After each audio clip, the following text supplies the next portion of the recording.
இது மகிமை நேரம். கிறிஸ்துவுக்குள் மிகவும் பிரியமான மகிமையின் டிவி நேயர்களே, ஆண்டவராகிய இயேசு கிறிஸ்துவின் நாமத்தினாலே இந்த வார தியானத்திற்குள் உங்களை வரவேற்கிறேன், உங்களை வாழ்த்துகிறேன். இந்த வாரத்திலே நாம் தியானிக்கும்படியாக எடுத்துக்கொண்ட தலைப்பு கர்த்தருக்குள் மகிழ்ச்சியாய் இருப்பது. கர்த்தருக்குள் மகிழ்ச்சியாய் இருப்பது, கர்த்தரில் மகிழ்ச்சியாய் இருப்பதே உங்கள் பலன் என்று நெகேமியா தீர்க்கதரிசி 8ஆம் அதிகாரம் 10ஆம் வசனத்திலே இவ்வாறு குறிப்பிடுகிறார். கர்த்தருக்குள் மகிழ்ச்சியாய் இருப்பதே உங்கள் பலன். கர்த்தருக்குள் மகிழ்ச்சியாய் இருப்பது என்பது என்ன? பிலிப்பியர் நிருபத்திலே பார்க்கிறோம் 4:4 நீங்கள் எப்பொழுதும் சந்தோஷமாயிருங்கள், சந்தோஷமாயிருங்கள் என்று மறுபடியும் உங்களுக்கு சொல்லுகிறேன் என்று சொல்லப்பட்டிருக்கிறது. அப்போ இந்த சந்தோஷம், மகிழ்ச்சி ரெண்டுக்கும் என்ன வித்தியாசம்? Happiness, Joy.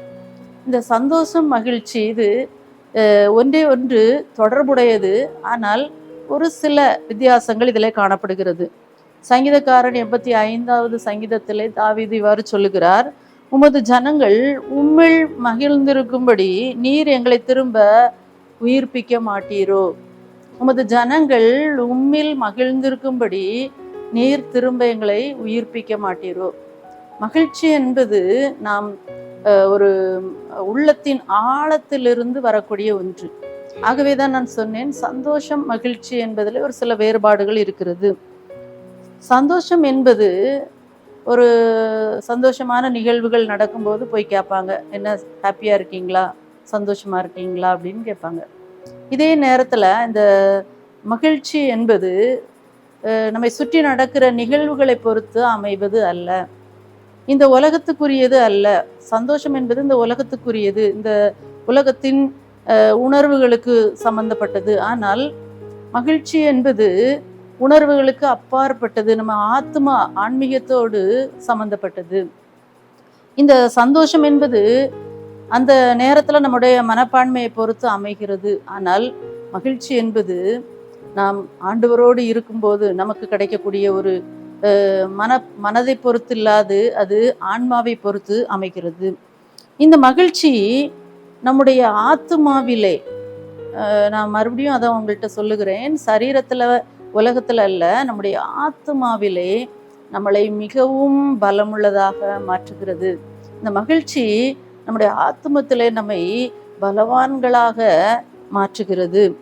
இந்த மகிழ்ச்சி எப்போது நமக்கு கிடைக்கிறது?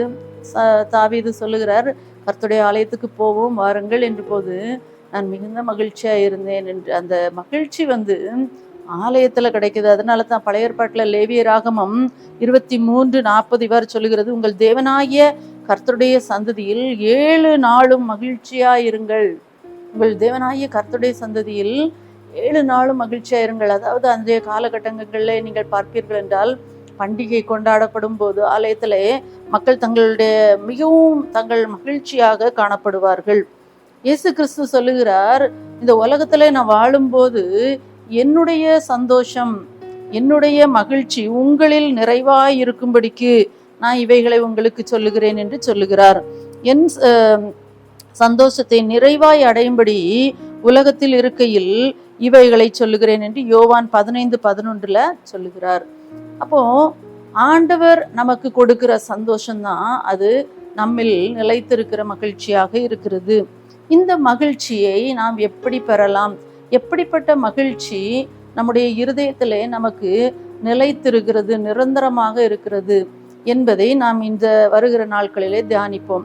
இந்த முதல் நாளிலே ரட்சிப்பின் மகிழ்ச்சியை குறித்து தியானிக்க இருக்கிறோம். இன்றைக்கு எடுத்துக்கொண்ட தலைப்பு ரட்சிப்பில் மகிழ்ச்சி. அப்போஸ்தலர் 16:34 வசனம் இவ்வாறு சொல்லுகிறது, பின்பு அவன் அவர்களை தன் வீட்டிற்கு கூட்டிக் கொண்டு போய் அவர்களுக்கு போஜனம் கொடுத்து தன் வீட்டார் அனைவரோடும் கூட தேவனிடத்தில் விசுவாசம் உள்ளவனாகி மனமகிழ்ச்சியாய் இருந்தான். அதாவது இவன் இங்க யாரை பார்க்கிறோம் அப்படின்னா, இந்த சிறைச்சாலைக்காரனுடைய அனுபவத்தை பார்க்கிறோம். அந்த சிறைச்சாலைக்காரன் ஆண்டவன்மாரை நாங்கள் ரட்சிக்கப்படுவதற்கு என்ன செய்ய வேண்டும் என்று கேட்டபோது பவுல் என்ன சொல்கிறார், நீயும் உன் வீட்டாரும் என்றால் கர்த்தரவே சேவிப்பு, நாங்கள் கர்த்தரையே சேவிக்கிறோம், நீங்க கர்த்தரையே சேவிங்கன்னு சொன்ன உடனே அவங்க ரட்சிப்பின் அந்த அனுபவத்தை அங்க அடைகிறார்கள். அந்த ரட்சிப்பின் அனுபவத்தை அடைந்த உடனே, அவர்கள் ஆண்டவரை ஏற்றுக்கொண்ட உடனே என்ன நடக்கிறது, அங்க மகிழ்ச்சி ஏற்படுகிறது. அந்த வீட்டார் அனைவரோடும் கூட போஜனம் கொடுத்து எல்லாரும் விசுவாசத்துல வளர்ந்து விசுவாசம் உள்ளவர்களாகி மன மகிழ்ச்சியா இருந்தார்கள் என்று பார்க்கிறோம். அப்போ இந்த ரட்சிப்பு தான் ஒருவருக்கு நிரந்தரமான மகிழ்ச்சியை கொடுக்கிறது.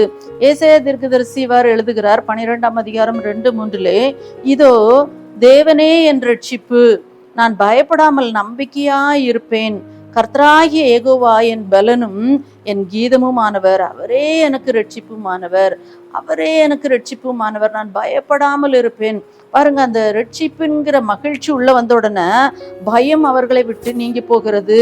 இதோ தேவனே என் ரட்சிப்பு, நான் பயப்படாமல் நம்பிக்கையாக இருப்பேன் என்று தீர்க்கதரிசி சொல்லுகிறார். அதோடு மட்டும் இல்ல, நீங்கள் இந்த ரட்சிப்பின் ஊற்றுகளிலிருந்து மகிழ்ச்சியோட தண்ணீர் மொண்டு கொள்வீர்கள்.